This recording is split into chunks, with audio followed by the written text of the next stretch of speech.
युद्ध में मारे गए रूसी सैनिकों की पहचान करने के लिए यूक्रेन फेशियल रिकॉग्निशन सॉफ्टवेयर का इस्तेमाल कर रहा है। यूक्रेन के मुताबिक रूसी सैनिकों के शव उनके परिजनों को सौंपने के लिए यह किया जा रहा है। लेकिन क्या फेशियल रिकॉग्निशन इस मामले में काम करेगा?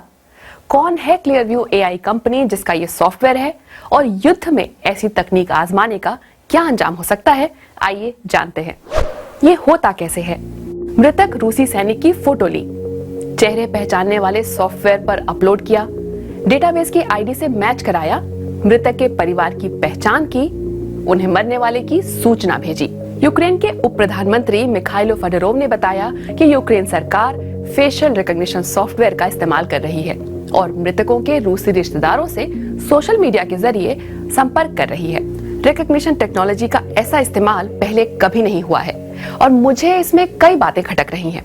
अपनी राय कमेंट करके बताइए। ये फेशियल रिकॉग्निशन सॉफ्टवेयर अमेरिका के एक स्टार्टअप क्लियरव्यू एआई ने बनाया है। कंपनी अपनी सुविधाएं यूक्रेन को बिल्कुल मुफ्त में दे रही है। उसका दावा है कि उनके सर्च इंजन की पहुंच रूसी सोशल मीडिया प्लेटफॉर्म वीकॉन्टैक्ट की 2 अरब से ज्यादा तस्वीरों तक है। यूक्रेन ऐसा क्यों कर रहा है? उन सैनिकों की मांओं के लिए हम इसकी जानकारी सोशल मीडिया पर साझा कर रहे हैं। कम से कम उनके परिवारों को तो पता होना चाहिए कि उनका बेटा अब नहीं रहा और वे आकर उनका शव ले जा सकें। यूक्रेन के उप प्रधानमंत्री मिखाइलो फडोरोव ने यह बयान दिया, लेकिन इसके पीछे असली मकसद कुछ और भी हो सकता है। यूक्रेन रूसी नागरिकों तक पहुंच बनाने की कोशिश कर रहा है। रूस में स्वतंत्र मीडिया ना के बराबर बचा है, इसलिए ये एक तरीका भी हो सकता है कि रूसी नागरिकों को बताया जाए कि यूक्रेन में आखिर चल क्या रहा है। रूस इस युद्ध को विशेष सैन्य अभियान बताता रहा है। अगर कोई इसे युद्ध कहता है तो उसे सख्त सजा दी जाती है और जेल में डाल दिया जाता है। कितनी भरोसेमंद है ये तकनीक? देखिए कि फेशियल रिकॉग्निशन सॉफ्टवेयर कितना भरोसेमंद है। पहले कई बार ये सफेद चमड़ी के अलावा किसी भी और शेड की त्वचा वाले लोगों को पहचानने में गलती कर चुका है।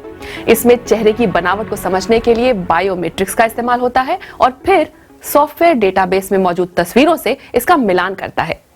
जब बात मृतकों के फेशियल रिकॉग्निशन की आती है तो एक्सपर्ट्स के मुताबिक बंद आंखें और घायल या बिना हाव भाव वाले चेहरे फेशियल रिकॉग्निशन के लिए बहुत काम के नहीं हैं। और सोचिए, अगर किसी रूसी सैनिक की गलत पहचान हो जाए, फिर यूक्रेनी प्रशासन किसी रूसी परिवार को इसकी गलत जानकारी भेज दे कि उनका अपना अब नहीं रहा, तो यह किसी आम परिवार के लिए कितना कष्टदायी होगा। इसके अलावा 2 और चिंताएं क्लियरव्यू कंपनी से जुड़ी हैं। ये कंपनी दुनिया के बहुत से देशों में कानूनी मुश्किलों का सामना कर रही है। डेटा सुरक्षा विशेषज्ञों के मुताबिक कंपनी ये साफ साफ नहीं बताती कि वो डेटा कैसे इकट्ठा कर रही है। कहा जाता है कि कंपनी ने सोशल मीडिया और बाकी स्रोतों पर उपलब्ध तस्वीरों से अपना डेटाबेस तैयार किया है और इसके लिए यूजर की इजाजत नहीं ली गई, जैसा इटली में हुआ। यहां प्रशासन ने क्लियरव्यू कंपनी के खिलाफ मुकदमा दायर करके मांग की है कि वो इटालियन नागरिकों का सारा डेटा हटा दे। क्लियरव्यू का हमेशा से दावा रहा है कि वो वैध तरीकों से ही डेटा इकट्ठा करते हैं, लेकिन विशेषज्ञ बताते हैं कि कंपनी कभी अपने इन दावों को साबित नहीं कर पाई। मेरी नजर में यूक्रेन को सॉफ्टवेयर देकर क्लियरव्यू अपनी छवि सुधारने की कोशिश भी कर रहा है। क्लियरव्यू के फेशियल रिकॉग्निशन सॉफ्टवेयर का युद्ध में इस्तेमाल कोई अच्छा आइडिया नहीं है। इसके कई और इस्तेमाल भी हो सकते हैं, जैसे किसी दुश्मन की नाके पर पहचान करने के लिए या फिर टारगेट किलिंग के लिए। सॉफ्टवेयर का ऐसा इस्तेमाल ना हो, इससे बचने की क्लियरव्यू के पास कोई स्पष्ट योजना नहीं है और जानकारियों को छुपाने का जैसा खराब रिकॉर्ड इस कंपनी का रहा है, यह मानना मुश्किल है कि युद्ध से निकल रहा यह संवेदनशील डेटा उनके हाथों में सुरक्षित है।